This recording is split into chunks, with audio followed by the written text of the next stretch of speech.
Now, of course, of equal significance is our newly crafted mission statement. Adopted last February by our Board of Trustees, it tells us why we exist.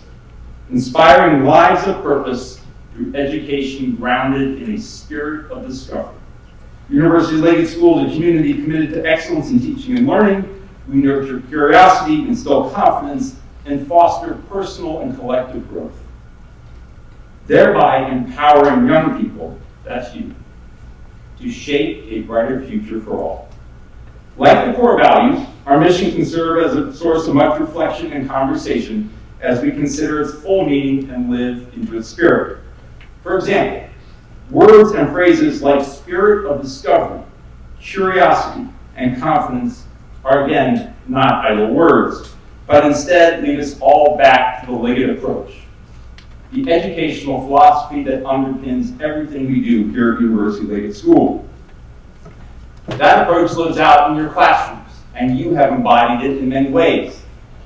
Starting as early as kindergarten with our kindergarten card project, our first grade Ignite talks, the fourth grade biography project, the middle school science celebration of research, and most relevant, of course, to your lives right now, the academic research program.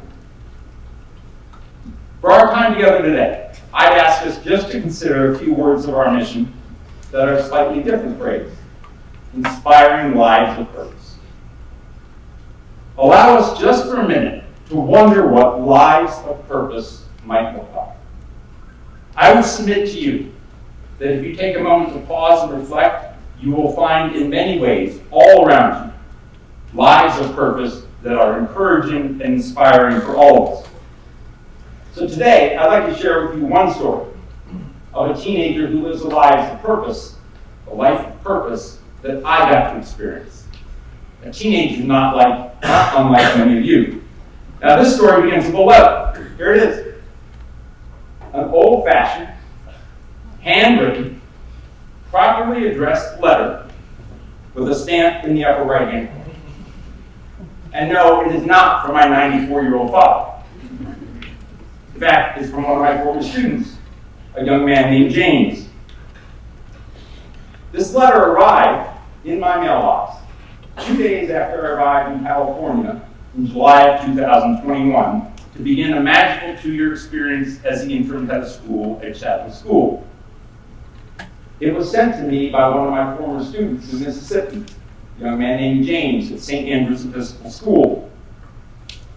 I use the term student loosely. I never taught James, I never coached him, I never served as his advisor. No, instead, my relationship with James was one that enabled me to observe and appreciate his growth from afar over the course of the 3 years we shared together before his graduation. During that time, our interactions were often in passing, perhaps when James arrived at school, perhaps as he headed off to class, or every afternoon as he ran off to his favorite sport, which was baseball. When I saw James, I saw a young man whose stride and demeanor always exuded confidence. Not arrogance, but confidence. He always had, ever present on his face, a smile. Not forced, not fake, but genuine in each and every way. All of this suggested to me that somewhere deep down inside, James found purpose and meaning in his educational experience. He was an above-average student in what I would consider to be an exceptionally strong class. He was a passionate and talented athlete on many levels, as I said before, especially with baseball, and he contributed to school life in an endless array of ways. Our frequent encounters were usually in passing, and James arrived at school, headed off to class, and raced off to baseball. Good morning, James. How was your weekend? Thank you for asking, sir. We had a nice family trip, and I'm back at it today. Very good. Carry on, James. Hello, James. How'd you do in your baseball game last night? Well, sir, we came up short, but we'll be ready for the playoffs. Hello, James. You headed to class? Yes, sir. I have math class in 10 minutes. Very good, James. Carry on. Make sure everybody behaves and send me a full report. So it went for 3 years. All the while, I found myself constantly impressed by the manner in which James so consistently embraced every aspect of his experience at St. Andrews. And yet, despite our frequent encounters, It wasn't until I traveled across the country to begin the next chapter of my life in California and received James' letter that I fully came to understand what it was that gave his life purpose. You see, in his letter, James reminded me of a speech I had given in a setting not unlike this, perhaps quite a bit larger, during his sophomore year. It was a speech I had long since forgotten, and not a speech I had thought had made a difference in anybody's life. But I was wrong. In the speech, I argued for the students, how is it that we will measure our success?